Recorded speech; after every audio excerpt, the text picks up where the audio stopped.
आज पति के साथ बैंक गई तो कोने वाली टेबल पर कोई जाना पहचाना चेहरा लगा। मैं सोच ही रही थी कि उसके बारे में कि वो आकर मुझसे कहने लगी, आंटी मुझे पहचाना, मैं आपकी छुटकी चंदा। मैं याद कर चौंक पड़ी और उसे देखकर खुशी से आंखें नम हो गई। आज से करीब 15-12 साल पहले की बात है।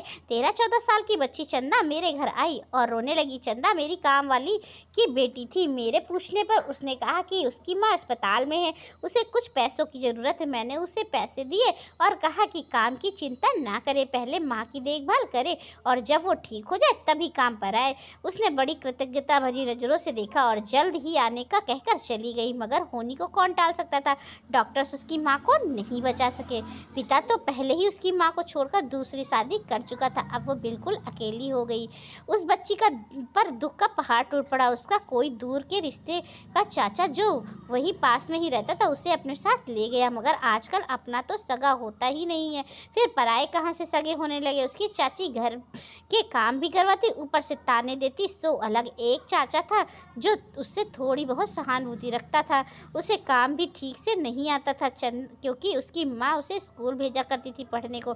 चंदा को बहुत शौक था पढ़ने का। वो पढ़ लिख कर अच्छा इंसान बनकर कुछ करना चाहती थी और उसकी माँ के साथ सुकून और इज्जत की ज़िंदगी जीना चाहती थी। मगर यहाँ तो ईश्वर को कुछ और ही मंजूर था। पिता को छीनकर उसका जीना भरा, अब माँ भी। जाने ईश्वर उस छोटी बच्ची चंदा की कितनी परीक्षाएं लेना चाहता था, कितनी संघर्ष देकर उसे भेजा है इस दुनिया में। सभी ने उसे ठीक से काम ना कर पाने के कारण काम से भी निकाल दिया। पैसे की आमदनी रुक गई और उस पर पढ़ाई भी नहीं छोड़नी चाहती थी। मेरे सामने भी समस्या आन खड़ी हुई थी, मगर मुझे उस बच्ची पर दया आ रही थी। जाने कैसी कशिश थी उसकी नज़र में कि मेरे पास आई तो मैंने मना ना कर सकी। उसने मुझे आश्वस्त किया कि सारे काम सीख लेगी और अच्छे से करेगी। मगर समस्या फिर ये थी कि स्कूल कैसे जाएगी, तो उसने इसका हल भी निकाल लिया। सुबह सुबह स्कूल जाने से पहले काम कर जाएगी, फिर बाकी का काम शाम को कर लेगी। मुझे भी मना करते नहीं बना, मैंने हामी भर दी। इस तरह चंदा की ज़िंदगी की गाड़ी धीरे धीरे सरकने लगी। बहुत मेहनत करती थी। सुबह काम पर आती, फिर स्कूल और शाम को फिर काम और रात में जाकर पूरी पढ़ाई करती। उस पर चाची की जली कटी भी सुनना पड़ता था। आज चंदा बहुत खुश थी। मिठाई लेकर आई तो मैं चौंक गई। कारण पूछा तो उसने बताया आज उसका रिजल्ट आया है। वो हाई स्कूल की परीक्षा में 85% के से पास हुई है। और ये कहकर सुबकने लगी। उसे अपनी माँ की बहुत याद आ रही है। आज उसकी माँ होती तो कितना खुश होती। अब चंदा कॉलेज जाना चाहती थी, मगर उसके चाचा उसकी शादी कर अपनी जिम्मेदारी निभाना चाहते थे। चंदा अपने पैरों पर खड़ा होना चाहती थी, मगर उनके सामने उसकी एक न चली। चंदा की जोर जबरदस्ती ना कर सकी। आखिर उनके बहुत एहसान थे उन पर और इस तरह उसने चुपचाप शादी स्वीकार कर ली। मगर नियति को कुछ और ही मंजूर था। शादी के कुछ दिनों बाद उसके पति का जो नशे में गाड़ी चला रहा था, एक्सीडेंट हो गया और मौत हो गई। पति की मौत के कुछ दिनों बाद ससुराल वालों ने उसे मनहूस कहकर घर से निकाल दिया।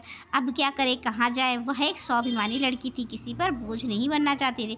अब उसने फिर से पढ़ने का इरादा किया। पढ़ने का शौक तो था ही उसे, मगर परिस्थितिवश वह पढ़ नहीं सकी थी। अब वह कॉलेज में दाखिला लेने के लिए प्रयत्न करने लगी।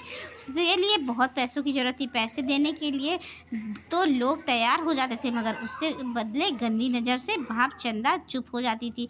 अब उसे नौकरी पर पढ़ने की सोची, मगर नौकरी के साथ कॉलेज कैसे कर पाएगी। फिर उसे किसी ने ओपन यूनिवर्सिटी की सलाह दी। एक छोटी सी परीक्षा उत्तीर्ण करने के बाद उसे खुला विश्वविद्यालय में एडमिशन मिल गया। खुला विश्वविद्यालय ऐसे ही व्यक्तियों के लिए होता है जो किसी कारणवश विश्वविद्यालय जाकर शिक्षा प्राप्त नहीं कर सकते। अब वो नौकरी, काम, कॉलेज की पढ़ाई सब साथ साथ करती। उस पर अभी कुछ दिनों से कंप्यूटर का कोर्स भी ज्वाइन कर लिया था। कितना मेहनत करती थी ये लड़की, बस उसे एक ही धुन थी कि अपने पैरों पर खड़ा होना है। वह स्वाभिमानी लड़की थी, किसी से मुफ्त में कुछ नहीं लेना उसे गंवारा नहीं था। खैर ग्रेजुएशन कंप्लीट कर उसने बैंक में क्लर्क की परीक्षा पास की और नौकरी ज्वाइन की। इसी बीच मेरे पति का तबादला दूसरे शहर में हो गया था और काफ़ी दिनों से उससे कांटेक्ट नहीं हो सका था। मैं भी अपने घर गृहस्थी में उलझ गई और अपने धुन में। आज जब उसने मुझे देखा तो झट से पहचान गई और अपने बारे में सब बताने लगी।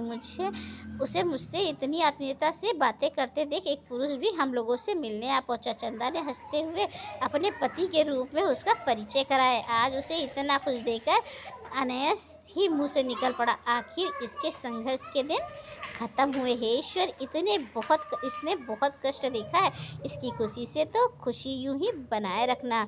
दोस्तों, इस वीडियो को लेकर आपकी क्या राय है हमें कमेंट में ज़रूर बताइएगा। चैनल पे नए हैं तो चैनल को सब्सक्राइब करिएगा। आज वीडियो को ज़्यादा से ज़्यादा लोगों तक शेयर करिएगा। तब तक के लिए बाय बाय।